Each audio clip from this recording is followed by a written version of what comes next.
الحمد لله رب العالمين والصلاة والسلام على نبينا محمد وعلى آله وصحبه أجمعين أما بعد.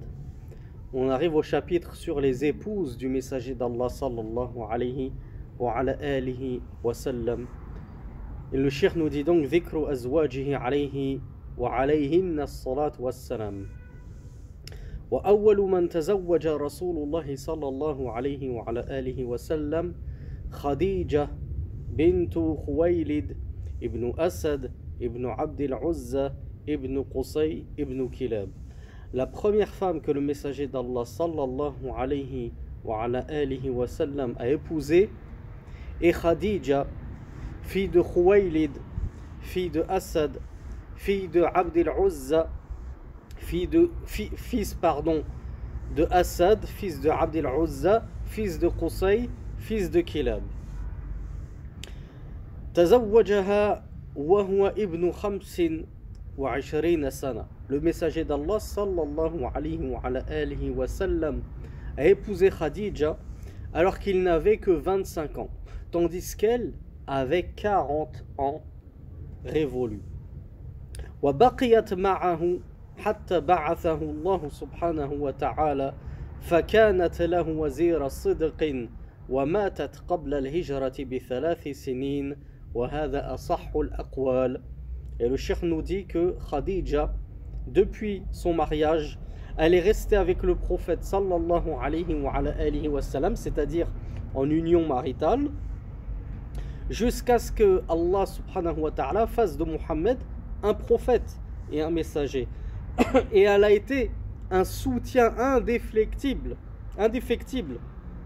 envers le messager d'Allah sallallahu alayhi wa sallam. Elle a été une épaule qui le réconfortait. On l'a narré dans un précédent cours sur la biographie. Khadija, à l'instar de Abu Bakr qui est surnommé As-Siddiq, Khadija était une Siddiqa, c'est-à-dire qu'elle a cru en le messager d'Allah sallallahu alayhi wa sallam lorsque personne d'autre qu'elle n'a cru en le messager d'Allah sallallahu alayhi wa sallam. Souvenez-vous de l'épisode lorsqu'il est retourné chez lui après avoir rencontré l'ange Jibril et qu'il disait couvrez-moi, couvrez-moi, enveloppez-moi, enveloppez-moi, et il tremblait de frayeur à cause de ce qui venait de lui arriver, de rencontre avec l'ange et de révélation. Et Khadija lui a dit Allah ne t'abandonnera jamais, tu nourris le pauvre et l'indigent, tu es bon envers l'orphelin, etc., etc. Donc elle a cru en lui. Et d'ailleurs, Cheikh Mohamed Mezian nous explique que Khadija ala al-itlaq awwal man amanat bin nabi sallallahu alayhi wa sallam. De tous les êtres humains, hommes et femmes confondus, enfants et adultes confondus, le premier être humain à avoir cru, et c'est-à-dire à avoir embrassé l'islam après le prophète Mohammed sallallahu alayhi wa sallam, c'est Khadija. C'est une femme, premier être humain à avoir embrassé l'islam après le prophète sallallahu alayhi wa sallam. Et donc elle a cru en lui lorsque tout son peuple s'est détourné de lui et l'a raillé. Khadija, le cheikh ne l'évoque pas, mais je me permets de le rappeler. Elle était auparavant, Khadija était une femme divorcée lorsque le messager d'Allah sallallahu alayhi wa sallam l'a épousée. On a dit qu'il s'est marié à 25 ans avec Khadija, tandis qu'elle en avait 40. Elle avait 40 ans parce qu'elle avait été déjà mariée à 2 reprises. Son premier mari s'appelait Atik et le deuxième Abihala. Le messager d'Allah sallallahu alayhi wa sallam nous a informé que elle avait une maison qui l'attendait au paradis. Donc on entend souvent parler des 10 promis au paradis, mais sachez que parmi les femmes il y en a aussi qui ont été promises au paradis de l'attestation de l'aveu du messager d'Allah sallallahu alayhi wa sallam lui-même, parce que c'est lui qui a dit Khadija a une maison au paradis. Donc on sait qu'elle fait partie des habitantes du paradis. Donc le cheikh Abdul Ghani nous disait que Khadija est morte 3 ans avant la hijra, selon le plus juste des opinions. La plus juste des opinions, pardon. وَقِيلَ قَبْلَ الْهِجْرَةِ بِخَمْسِ سِنِينَ وَقِيلَ بِأَرْبَعِ سِنِينَ. Et il a été dit qu'elle est morte 5 ans avant la hijra, et d'autres disent qu'elle est morte 4 ans avant la hijra. Mais le plus juste, c'est qu'elle est morte seulement 3 ans avant la hijra du messager d'Allah sallallahu alayhi wa sallam. Fin des propos du cheikh. On se permet quelques annotations que nous avons glanées de l'explication de Cheikh Mohamed Mezian Hafizahullah, qui nous dit Summiyat at-Tahira fil Jahiliya.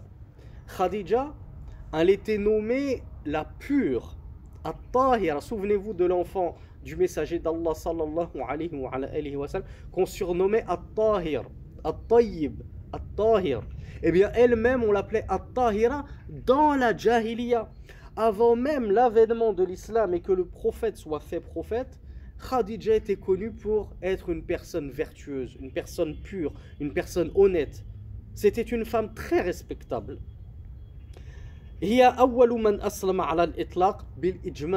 C'est la première personne, c'est-à-dire parmi tous les êtres humains, filles, femmes comme hommes, adultes comme enfants, à s'être convertis à l'islam, après le messager d'Allah bien entendu, et ceci est un consensus. C'est un consensus des savants que c'est la première personne à avoir embrassé l'islam. Parmi ses khasa'is, parmi ses particularités à Khadija, c'est que tous les enfants du messager d'Allah sallallahu alayhi wa sallam sont issus d'elle. Ce sont ses enfants à elle, à Khadija radiyallahu anha, hormis comme on l'a vu Ibrahim, qui était le fils de Maria al-Qubtiyya. Parmi les khasa'is aussi de Khadija, parmi ses particularités par rapport à toutes les autres épouses du messager d'Allah, c'est qu'il ne s'est jamais marié en plus d'elle à une autre femme. C'est-à-dire que le messager d'Allah est resté dans la monogamie aussi longtemps que Khadija a été en vie. Il n'a pas épousé une seconde femme en même temps qu'elle, une troisième femme. Il est resté avec elle jusqu'à sa mort. Et c'est ensuite, après la mort de Khadija, que le messager d'Allah sallallahu alayhi wa sallam est devenu polygame. Donc c'est la seule qui a eu le prophète pour elle toute seule. Elle n'a pas eu à le partager avec la moindre coépouse. Elle est décédée, radiyallahu anha, on l'a dit 3 ans avant l'hégire selon l'avis le plus correct, alors qu'elle avait 65 ans. Khadija, qui, puisqu'elle était aussi promise au paradis, par extension, le messager d'Allah nous a informé qu'elle faisait partie des meilleures femmes. Il a dit, des femmes de votre bas monde, seules 4 ont atteint la complétitude, la plénitude, c'est-à-dire la perfection parmi les femmes. Et Khadija fait partie de ces femmes qui ont atteint la plénitude et la perfection, en vue de tout ce qu'elle a fait et sacrifié pour le messager d'Allah sallallahu alayhi wa sallam. Il l'a aimé éperdument. Le messager d'Allah a aimé Khadija éperdument. Il l'a tellement aimé que même après sa mort, il arrivait, c'est-à-dire après la mort de Khadija, il arrivait au messager d'Allah sallallahu alayhi wa sallam de faire des offrandes et de donner une partie de ces offrandes aux anciennes amies de Khadija. Ça, cette part-là de l'offrande, je vais l'offrir aux amis de Khadija. Parce que c'était les amis de cette femme que j'ai tant aimée. À tel point que Aïcha a fini par devenir... Aïcha, on le sait, elle était jalouse de nature. Mais la femme dont elle était le plus jalouse, même après sa mort, c'était Khadija. Radiyallahu anha. Donc, telle était Khadija, première épouse du messager d'Allah, sallallahu alayhi wa sallam, première musulmane de l'histoire, après l'avènement de la prophétie du prophète Mohammed sallallahu alayhi wa sallam, et mère de tous ses enfants en dehors d'Ibrahim. ثم تزوج سودة بنت زمعة ابن قيس ابن عبد شمس ابن عبد ود ابن نصر ابن مالك ابن حسل ابن عامر ابن لؤي بعد خديجة بمكة قبل الهجرة. Le cheikh rahmatullahi alayhi nous dit puis, c'est-à-dire après la mort de Khadija, comme nous avons vu, le messager d'Allah a épousé Saouda, fille de Zam'a, fils de Qais, fils de Abdi Shams, fils de Abdi Wad, fils de Nasr, fils de Malik, fils de Hisl, fils de Amir, fils de Lu'ayl. Et ceci après Khadija, c'est-à-dire après sa mort. Et il l'a épousée à Mecca, donc le messager d'Allah a épousé Saouda à Mecca avant la Hijra. Avant de partir à Médine, il a épousé Saouda. وكانت قبله عند السكران بن عمرو أخي سهيل بن عمرو. Et Saouda, elle aussi, était une femme divorcée. Rasulullah épousait Khadija, qui était une femme divorcée. Ensuite, il a épousé Saouda, encore une femme divorcée. Avant le messager d'Allah, elle était mariée à As-Sakran ibn Amr, qui était le fils de Suhayr ibn Amr. Wa kabirat indahu. Saouda a commencé à prendre beaucoup de poids après le mariage avec le prophète Mohammed sallallahu alayhi wa sallam. Et à cause de cela, le messager d'Allah a voulu la répudier. فَوَهَبَتْ يَوْمَهَا لِعَائِشَةَ فَأَمْسَكَهَا. Alors qu'est-ce qu'elle a fait? Elle a donné son jour à Aïcha. Qu'est-ce que ça veut dire donner son jour? Le messager d'Allah sallallahu alayhi wa sallam, il était juste et équitable avec ses épouses. Et ainsi devons-nous être. Et tel est le modèle que nous devons suivre. Si nous avons plusieurs femmes, il n'est pas permis de passer 2 nuits chez l'une et une seule nuit chez l'autre. On doit être juste dans les nuits, dans nos dépenses, dans nos cadeaux, etc., etc., etc.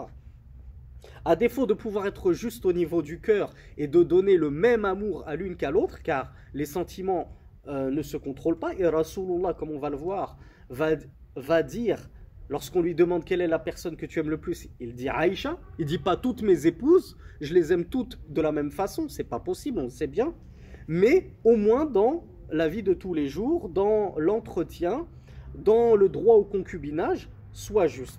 Donc le messager d'Allah partageait ses nuits, à chaque épouse sa nuit. Saouda, il a voulu la divorcer. Qu'est-ce qu'elle a fait? Elle était intelligente, Saouda. Elle s'est dit, si il me divorce, je ne serai pas sa femme au paradis, puisque la femme sera avec le dernier mari qu'elle a eu. Donc elle s'est dit, s'il me divorce, je ne serai pas au paradis avec lui. Je vais donner mon tour parce qu'il ne souhaite pas avoir des rapports avec moi, parce que j'ai grossi et tout, il préfère me répudier.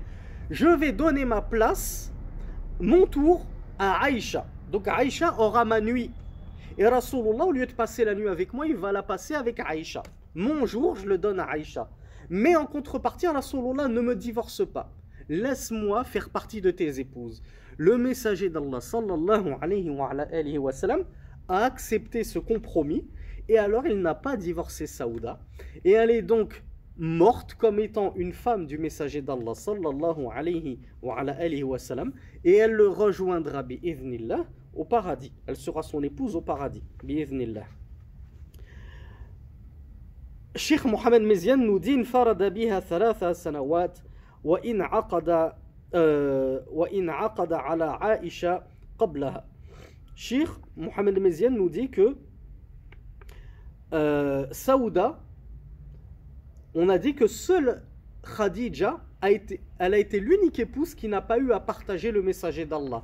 Saouda a été dans ce cas de figure, mais seulement 3 années. Le messager d'Allah l'a épousée. Elle l'a eu pour elle toute seule pendant 3 années. Puis le messager d'Allah sallallahu alayhi wa sallam a gagné la maison conjugale de Aïcha. Donc elle a dû le partager avec Aïcha. Donc Saouda a vécu 3 ans de monogamie avec le messager d'Allah. Puis le messager d'Allah sallallahu alayhi wa sallam s'est marié en outre d'elle, avec une autre femme qu'elle. Donc en polygamie. Ça c'est pour Saouda radiyallahu anha. وتزوج رسول الله صلى الله عليه وعلى آله وسلم عائشة بنت أبي بكر الصديق بمكة قبل الهجرة بسنتين. Et le messager d'Allah sallallahu alayhi wa ala alihi wa sallam a épousé Aïcha, la fameuse fille d'Abi Bakr que vous connaissez tous, Abu Bakr as-Siddiq. Il l'a épousée à Mecca, à la Mecque, avant la hijra de 2 années. 2 ans avant la hijra, le messager d'Allah sallallahu alayhi wa ala alihi wa sallam a épousé Aïcha. Il a été rapporté dans un hadith, l'auteur ne le rapporte pas, mais cette histoire est très connue, que on a montré en songe au messager d'Allah sallallahu alayhi wa sallam qu'il devait épouser Aïcha. Donc c'est pas le messager d'Allah qui a eu un coup de folie, qui a eu un coup de cœur et qui s'est dit du jour au lendemain, tiens, je vais l'épouser. Non, sachez que les songes des messagers, on l'a déjà étudié dans la Aqidah, ce sont des inspirations divines. Donc c'est Allah qui l'a inspiré en songe, ceci sera ta femme. Il lui a dit, ceci, elle est ta femme. Donc le messager d'Allah a suivi son songe, il a suivi la révélation et il a épousé Aïcha. Il a été dit qu'il l'a plutôt épousée 3 ans avant la hijra. Et non pas seulement 2 années avant la hijra.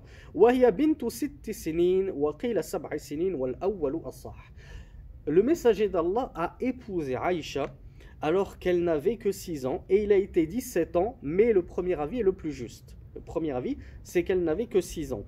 Réfutation aux pseudo-savants des temps modernes, pseudo-conférenciers prédicateurs des temps modernes, qui pensent avoir mieux compris l'islam, les hadiths, la biographie du prophète sallallahu alayhi wa sallam que les grands chouyours de l'islam comme Abdul Ghani al-Maqdisi, Al-Hafidh, Abdul Ghani al-Maqdisi, Al-Hafidh, c'est-à-dire celui qui mémorisait une quantité astronomique de hadiths.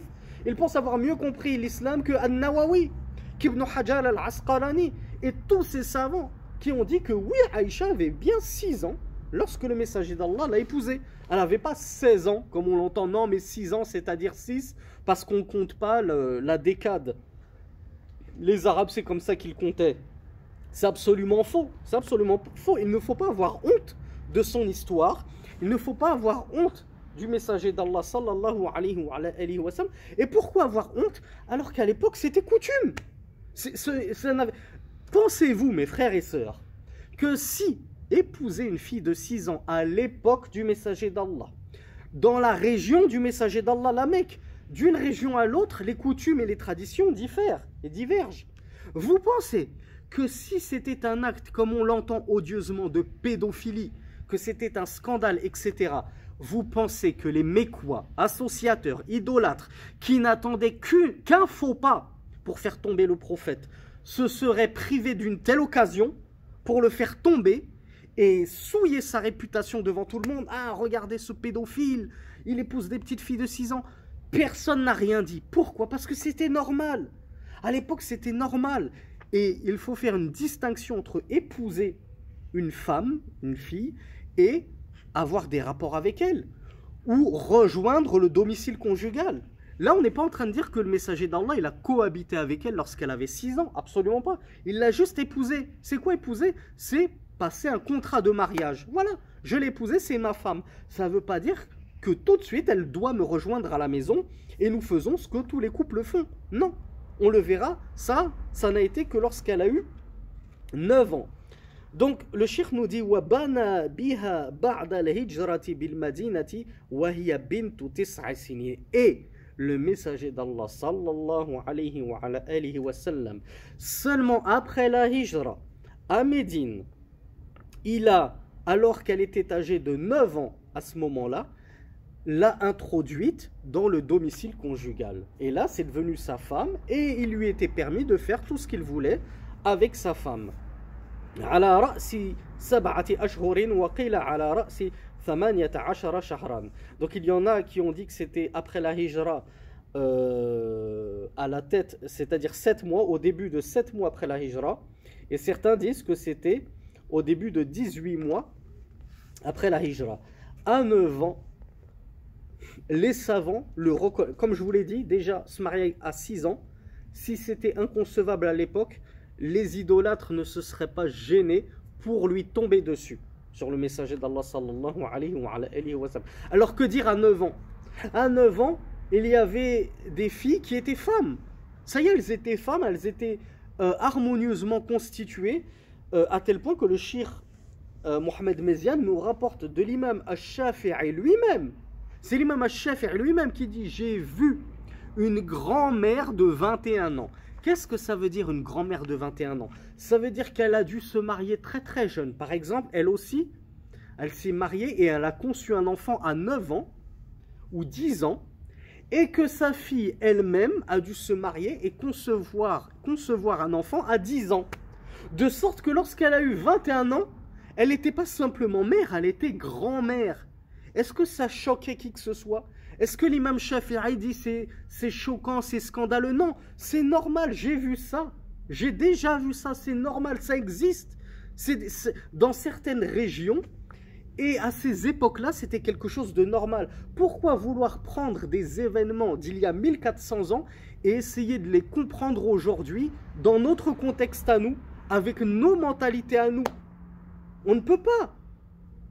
Déjà, nous, on n'arrive pas à comprendre les coutumes des Asiatiques. Comment ça se fait? Eux, ils mangent avec des baguettes. Et eux, ils n'arrivent pas à comprendre les coutumes des Maghrébins. Mais comment ils font ces Maghrébins à manger du couscous avec leurs mains? Comment ils font ces Africains à manger du riz avec leurs mains? Et nous, on ne les comprend pas. Comment ils font pour manger avec des baguettes? Des petits détails comme ça, déjà, on trouve ça étonnant. Alors toi, tu veux essayer de trouver une raison à des coutumes qui ont lieu il y a 1400 ans, à l'autre bout du monde. Si c'était normal à leur époque, on n'a pas notre mot à dire. On n'a pas à dire oui, mais comme aujourd'hui c'est pas normal, alors ce qu'ils ont fait c'était pas normal. Non, c'était normal. C'était normal, il n'avait rien de choquant. Et oui, effectivement, le messager d'Allah sallallahu alayhi wa sallam a gagné le domicile conjugal de Aïcha radiallahu anha, alors qu'elle n'avait que 9 ans. C'est pas la peine d'essayer d'inventer, de réécrire les hadiths, de faire des additions, des soustractions, de dire que les savants ils ont mal compris. Non, en fait c'était plutôt 19 ans, comme on l'entend de certains pseudo-revificateurs de la religion. ومات النبي صلى الله عليه وعلى آله وسلم وهي بنت 18. Et le messager d'Allah sallallahu alayhi wa sallam est décédé alors qu'elle avait 18 ans. Donc vous voyez, ceux qui veulent essayer de réinventer un âge à Aïcha le jour de son mariage et le jour où elle a gagné le domicile conjugal, ils vont se heurter à une erreur de calcul lorsqu'il faudra trouver à quel âge quel âge avait Aïcha lorsque Rasulullah est mort, puisqu'il est authentiquement établi qu'elle avait 18 ans lorsque le messager d'Allah sallallahu alayhi wa sallam est mort. Alors comment certains peuvent dire, mais plutôt il l'a épousée à 18 ans. Aslan, déjà à la base, lorsqu'il est mort, elle avait 18 ans. وتوفيت بالمدينة. Aïcha radiallahu anha, elle est morte à Médine. ودفنت بالبقيع. Elle a été enterrée au fameux cimetière dans lequel on trouve pléthore de sahaba, de compagnons, qui s'appelle Al-Baqi'. Pourquoi? Parce que radiallahu anha, elle a préféré Omar à elle-même. Elle voulait se faire enterrer auprès de son époux, dans sa chambre. Dans sa chambre J, Rasulullah sallallahu alayhi wa sallam et son père Abu Bakr. Et il ne restait de la place dans sa chambre que pour une seule tombe. Elle aurait aimé que ce soit la sienne, mais Omar il lui a dit: j'aimerais être enterré à côté de mes deux compagnons. Et elle lui a donné ce privilège. Elle s'est entre guillemets sacrifiée. Elle a sacrifié sa place pour la donner à Omar radiyallahu anhum ajma'in. Donc elle a été enterrée au Baqi'a. Awsat bidhalika, c'est elle qui l'avait demandé en testament d'être enterrée au Baqi'a. Sanata 58, elle est morte en l'an 58 de l'Hégire. Waqila sana 57, il a été dit en l'an 57. Wal awwalu asah, mais la vie le plus juste est le premier, qu'elle est morte en l'an 58 de l'Hégire. Wa salla alayha Abu Hurayra fi khilafati Marwan. Savez-vous qui a prié la prière mortuaire mortuaire, pardon, la janaza de Aïcha, c'est Abu Huraira, radiyallahu anhum, et ceci a eu lieu durant le califat de Marwan. ولم يتزوج رسول الله صلى الله عليه وعلى آله وسلم بكرا غيرها. Parmi les spécificités de Aïcha radiyallahu anha, c'est que le messager d'Allah sallallahu alayhi wa sallam n'a jamais épousé de vierge, c'est-à-dire de femme qui n'avait jamais connu d'homme avant elle. Et après elle, ça a été la seule vierge, la seule femme qui n'a jamais connu le mariage avant Rasulullah sallallahu alayhi wa sallam. Comme on l'a vu, Khadija elle a déjà été mariée à 2 hommes. Saouda, avant elle, a été mariée à 1 homme. Aïcha n'a connu personne en dehors de Rasulullah.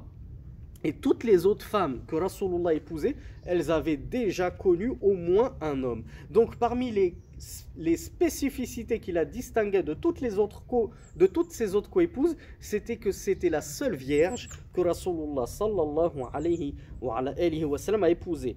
Wa kunyatuha Abdillah. Et sa kunya était Abdillah. Pourtant, il est connu que Aïcha n'a pas donné d'enfant au messager d'Allah sallallahu alayhi wa sallam. Mais on l'a vu dans des cours précédents, c'était la coutume des Arabes pour s'honorer et se respecter de s'appeler par des kunyas et de se donner des kunyas. Et il a été rapporté, alors il a été dit qu'elle a fait une fausse couche de Rasulullah. Rasulullah et elle ont conçu un enfant, mais elle a fait une fausse couche. Et cet enfant qui est mort né, quoi, en fausse couche, s'appelait Abdullah. Mais cet avis n'est pas authentique. Et il a plutôt été rapporté que Abdullah, c'était surtout le fils de Asma. Donc c'était son neveu. Et elle l'aimait beaucoup, Abdullah, son neveu. Et son neveu, Abdullah, fils de Asma, l'aimait aussi beaucoup, Aïcha. Donc on lui a donné la kunya non pas d'un fils qu'elle n'a jamais eu, mais de son neveu, afin de l'honorer et de la respecter. وروي أنها أسقطت من النبي سقطا ولم يثبت, comme on l'a dit.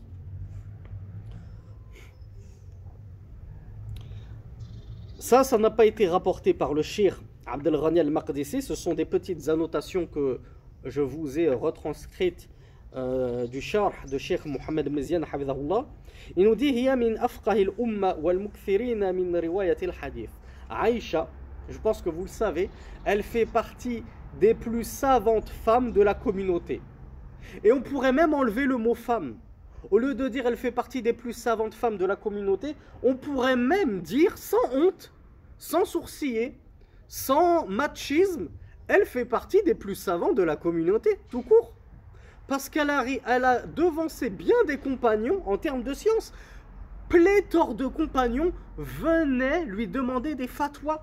Venez l'interroger, elle, Aïcha, épouse du messager d'Allah sallallahu alayhi wa sallam, en matière de religion.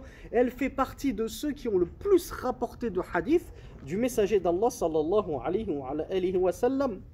Wa min fadailiha, et parmi les vertus qui la distinguent des autres épouses du messager d'Allah, c'est que c'est chez elle que le messager d'Allah sallallahu alayhi wa sallam a souhaité se faire soigner lors de la maladie qui a engendré sa mort. C'est dans sa maison que le messager d'Allah sallallahu alayhi wa sallam a rendu l'âme. Plus que dans sa maison. Il a été rapporté que c'était entre son cou et le bas de sa poitrine que Rasulullah est mort. C'est-à-dire, Rasulullah il est mort dans ses bras à Aïcha. Quel sharaf, quel honneur, radiyallahu anha wa sallallahu alayhi wa sallam. C'est la seule qui a reçu la révélation dans sa maison, dans son appartement. Aucune autre femme parmi les femmes du messager d'Allah n'a eu un tel honneur qu'Allah Azza wa Jal envoie la révélation lorsque le messager d'Allah était chez l'une de ses épouses, si ce n'était Aïcha radiyallahu anha. Et dernière spécificité que vous connaissez tous de Aïcha, c'est que c'était son épouse favorite. C'était sa favorite. C'était sa préférée de toutes les épouses, bien évidemment, après la mort de Khadija. Ses compagnons lui ont dit, ô messager d'Allah, sallallahu alayhi wa sallam, qui est la personne que tu aimes le plus au monde? Il a répondu, Aïcha. Aïcha, c'est la personne que j'aime le plus au monde. Subhanallah. Regardez la galanterie et le romantisme du messager d'Allah sallallahu alayhi wa sallam, qui n'a pas eu honte de déclarer en public son amour pour son épouse Aïcha.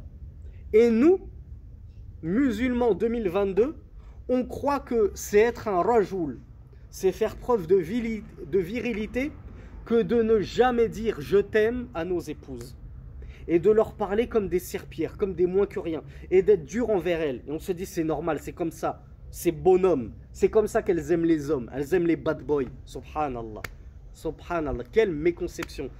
Ta femme, si tu veux lui fendre le cœur d'amour, t'as juste un mot à lui dire, c'est je t'aime. Juste des petits mots doux. Tu feras d'elle ce que tu veux. Car les femmes sont sensibles.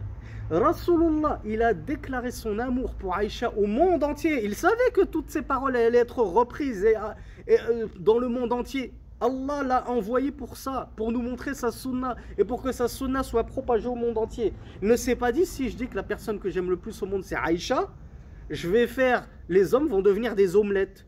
Et ça va devenir des canards, comme on le perçoit de nos jours. Celui qui dit je t'aime à sa femme, c'est un canard. Celui qui exprime ses sentiments à sa femme, c'est un canard. Quelle méconception! Rasulullah n'a pas eu honte. Rasulullah, en plein safar avec ses compagnons, il s'arrêtait au milieu du trajet, il leur disait avancez, avancez, et il faisait la course avec Aïcha. Il jouait avec son épouse, subhanallah. Il avait des moments de communion avec elle, subhanallah. Et nous, on croit que être un vrai homme, c'est battre sa femme, c'est pas lui dire des mots d'amour, c'est être dur avec elle, etc. Subhanallah. Et je me demande si ceci n'est pas uniquement la cause du rap, de ce que les rappeurs ont mis dans l'esprit des plus jeunes d'entre nous, que les femmes se sont devenues des morceaux de chair qui ne servent qu'à vendre des voitures, etc. Bref, ne sortons pas trop du sujet. Et pour finir le hadith, les compagnons lui ont dit non, mais parmi les hommes, qui est la personne que tu aimes parmi les hommes le plus? Il a dit Abouha, c'est-à-dire son père, Abu Bakr as-Siddiq. C'était la personne que le messager d'Allah aimait le plus parmi les hommes. Après Aïcha radiyallahu anha, تزوج رسول الله صلى الله عليه وعلى آله وسلم حفصة بنت عمر بن الخطاب رضي الله عنهما وكانت قبله عند خنيس ابن حذافة وكان من أصحاب رسول الله صلى الله عليه وعلى آله وسلم توفي بالمدينة وقد شهد بدرا رضي الله عنه. Après Aïcha, donc là on a vu, il y a eu Khadija, après il y a eu Saouda, après il y a eu Aïcha, après il y a eu Hafsa, fille de Omar ibn al-Khattab. Donc Rasulullah a épousé la fille de son meilleur ami Abu Bakr as-Siddiq à Aïcha, et elle a épousé la fille de son deuxième meilleur ami et compagnon Omar ibn al-Khattab, qui s'appelait Hafsa.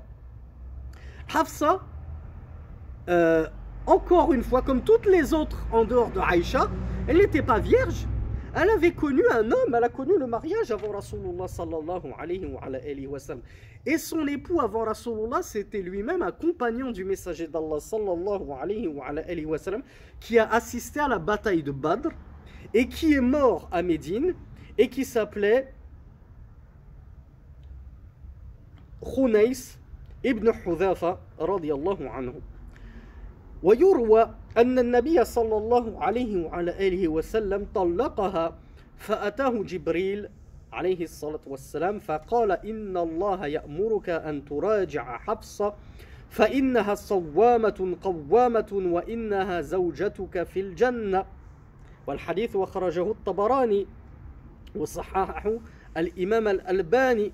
وروى عقبة بن عامر الجهني قال طلق رسول الله صلى الله عليه وعلى آله وسلم حفصة بنت عمر فبلغ عمر فحث على رأسه التراب وقال ما يعبأ الله بعمر وابنته بعد هذا. فنزل جبريل من الغد على النبي صلى الله عليه وعلى آله وسلم وقال إن الله عز وجل يأمرك أن تراجع حفصة رحمة لعمر. والحديث أخرجه أيضا الطبراني.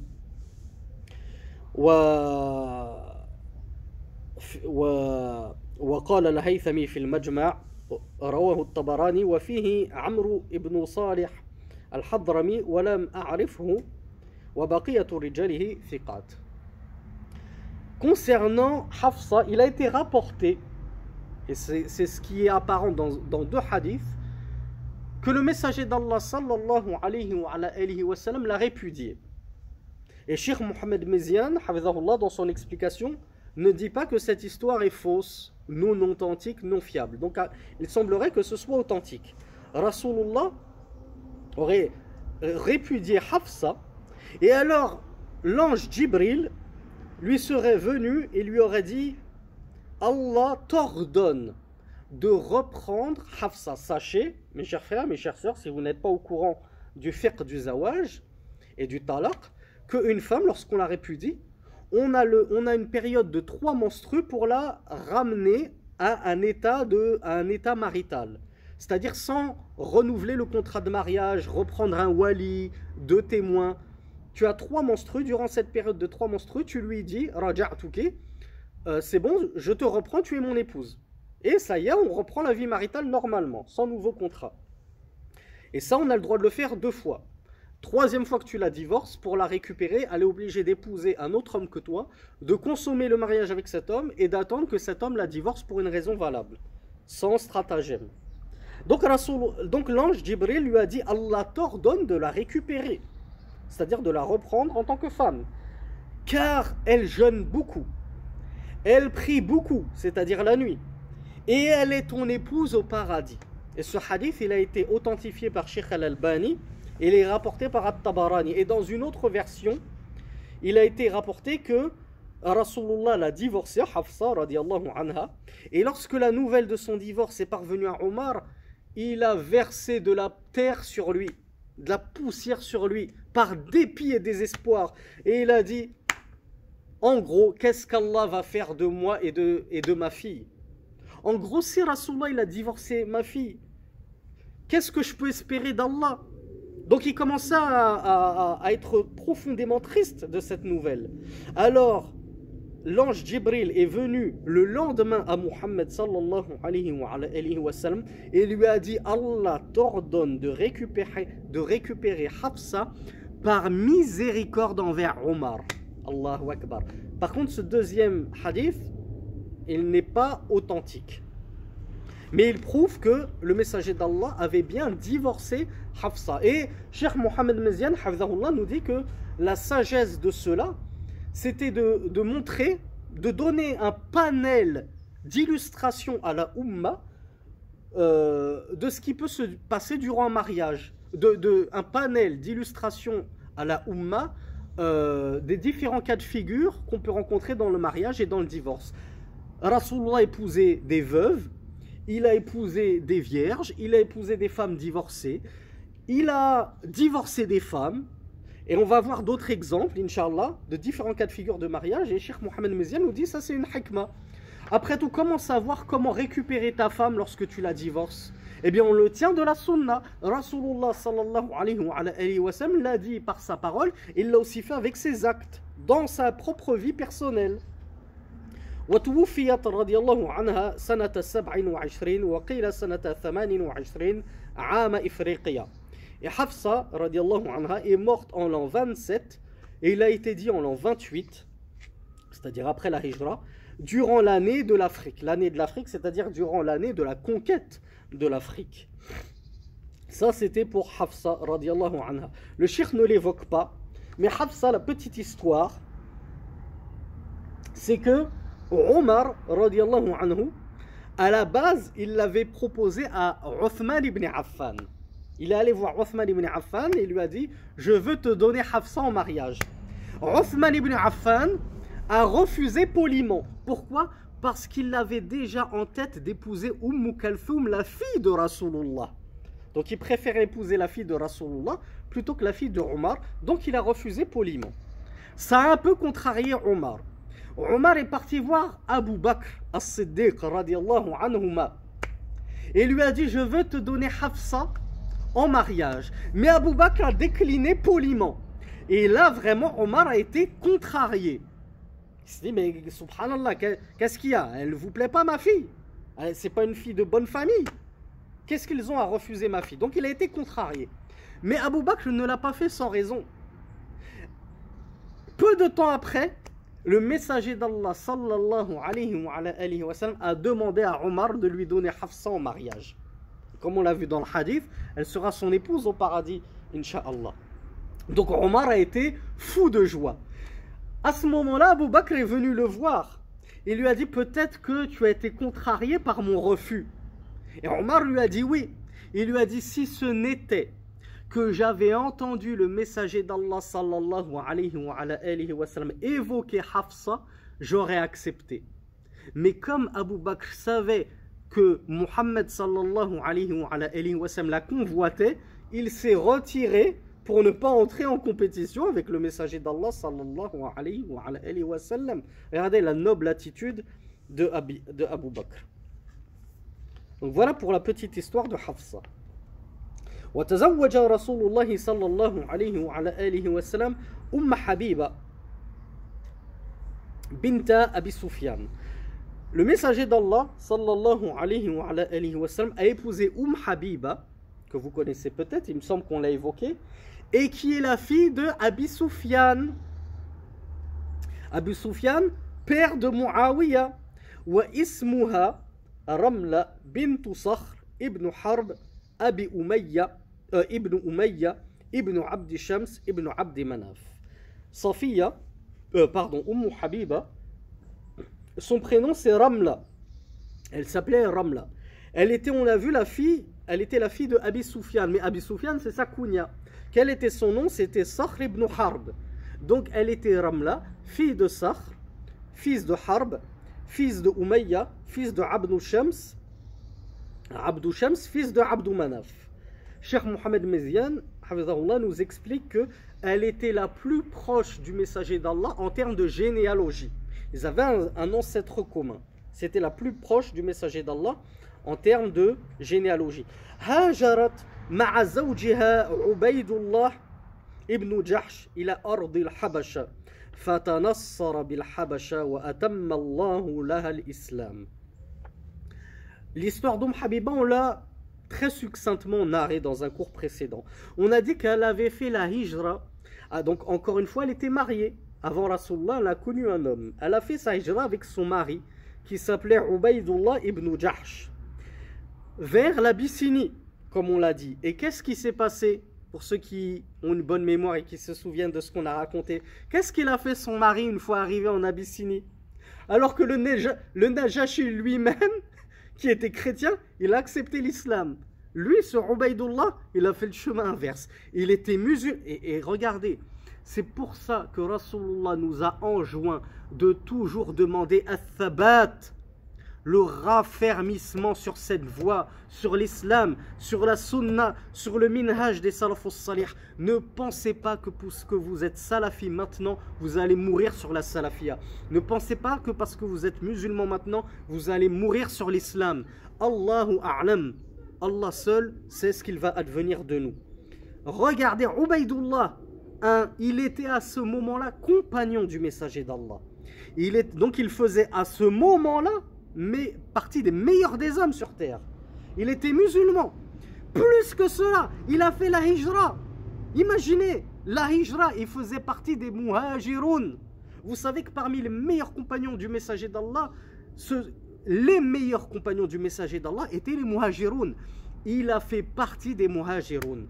Mais une fois sa hijra entreprise et arrivé en Abyssinie, qu'est-ce qu'il a fait? Volte-face, il a embrassé le christianisme.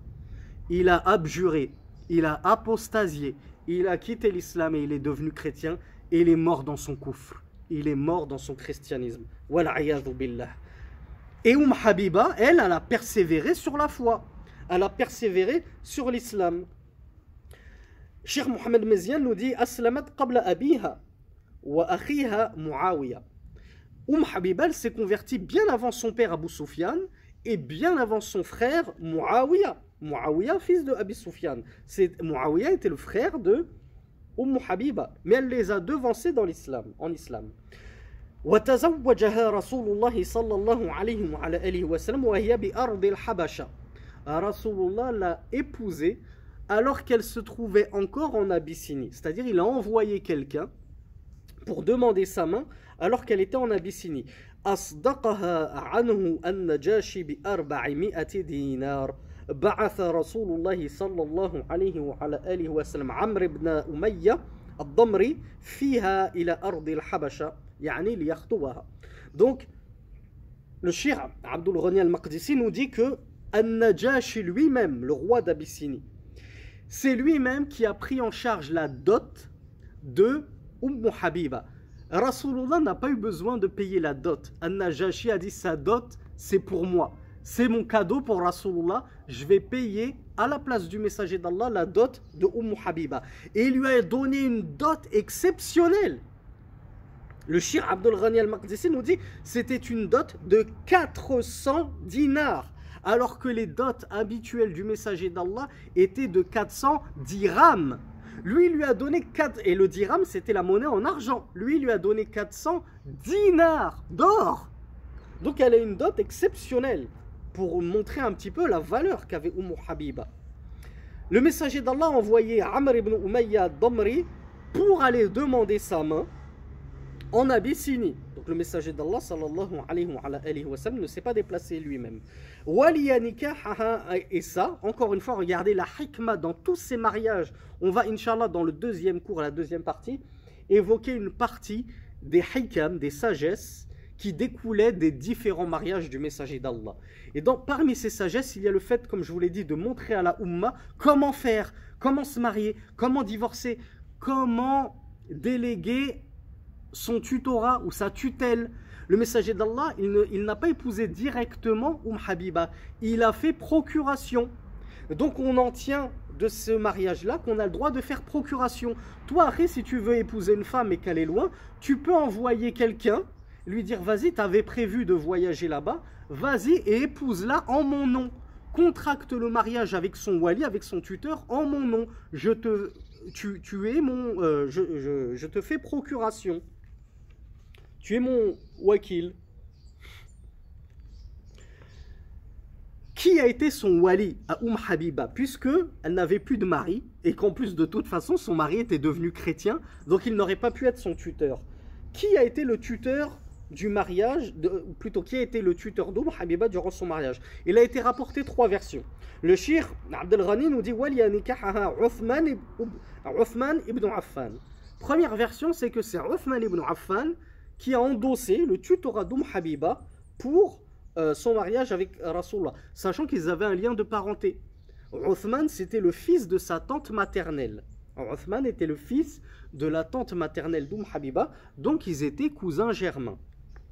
Waqila, deuxième version, il a été dit que c'est Khalid ibn Sa'id ibn al-As qui a marié Habiba. Et troisième et dernière version, certains affirment que c'est An-Najashi lui-même qui a endossé le tutorat, puisqu'il était musulman, il s'était converti à l'islam comme on l'a vu, et qui a endossé le tutorat de Habiba pour la marier au messager d'Allah sallallahu alayhi wa sallam. Donc ils ont contracté le mariage en Abyssinie par voie de procuration, donc comme nous l'avons vu.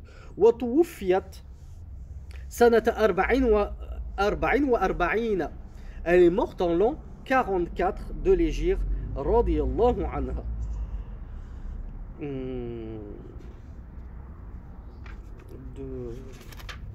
Alors on va s'arrêter là pour ce cours, mais je vous ai préparé un petit appendice, une petite note pour revenir sur la dot.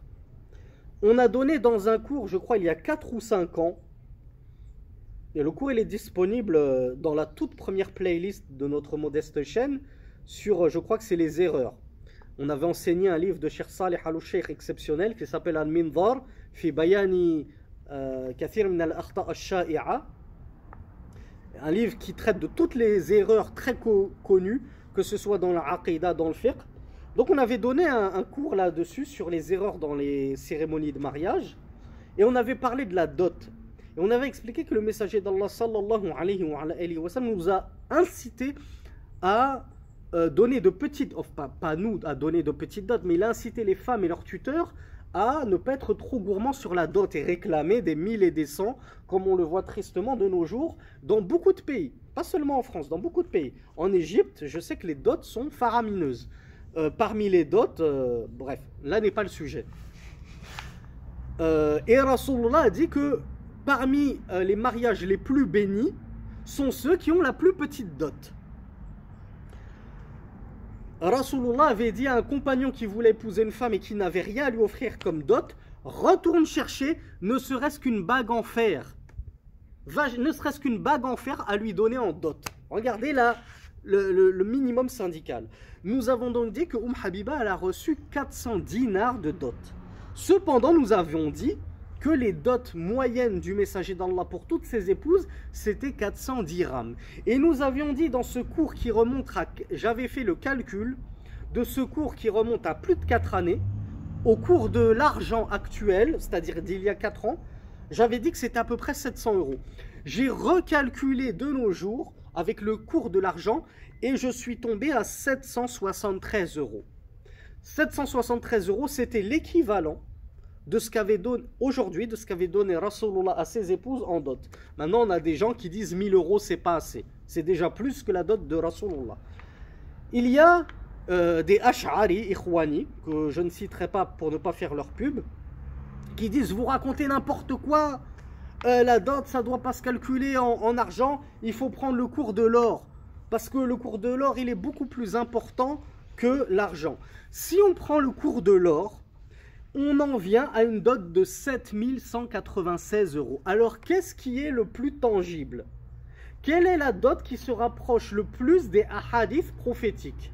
Qui nous a dit que Rasulullah n'avait pas donné beaucoup en dot et qu'il a incité à donner à recevoir de petites dots, à accepter de petites dots, et qui a dit que les mariages les plus bénis étaient ceux qui avaient les plus petites dots. Est-ce que Rasulullah va dire ça et en même temps il va donner l'équivalent de 7000 euros de dot, ou bien ce qui est plus tangible, c'est que c'était plutôt les 700 euros. Ce qui est évident pour toute personne sincère, c'est que c'était plutôt 700 euros. Ce qui prouve qu'il faut bien se baser sur l'or et l'argent, pardon, et non sur l'or, comme on l'a expliqué pour la zakat. Deuxième chose, ils vont dire oui, mais à l'époque, l'équivalent des dinars d'or avec leur équivalent en argent, c'était semblable. Il y a un équivalent de 1 pour 10, on va dire. Un dinar, c'était équivalent à 10 dirhams, pour vous simplifier les calculs. Et ils vont dire, donc voilà, le fait qu'on donne en dot un dinar ou bien 10 dirhams, c'était la même chose. Maintenant, les équivalences ne sont plus valables parce que l'or est beaucoup plus cher que l'argent. Alors on va leur dire, et eux ils disent, l'argent a trop perdu de valeur. C'est pour ça qu'on ne peut pas se baser sur l'argent. Eh bien nous leur disons, si ce n'est plus équivalent, vous dites que c'est parce que l'argent a perdu de sa valeur. Mais on pourrait prendre la chose à l'envers et dire que ce n'est pas l'argent qui a perdu de sa valeur, mais c'est l'or qui a énormément pris de valeur, au point qu'il a dépassé l'argent. Donc eux, en fait, ils ont inversé les choses. Ils disent, on ne peut pas se baser sur l'argent, il faut se baser sur l'or, parce que l'argent, il a perdu. On leur dit, ben non. Pourquoi ne pas voir les choses autrement et dire, c'est pas l'argent qui a été déprécié et dévalué, mais c'est plutôt l'or qui a explosé. Et donc, on ne peut plus se baser sur l'or. Et vous, si on se base sur vos calculs à vous, on arrive à 7000 euros de dot. Est-ce que c'est concevable? Est-ce que ça coïncide avec ce que nous a apporté Rasulullah en termes de paroles et d'actes?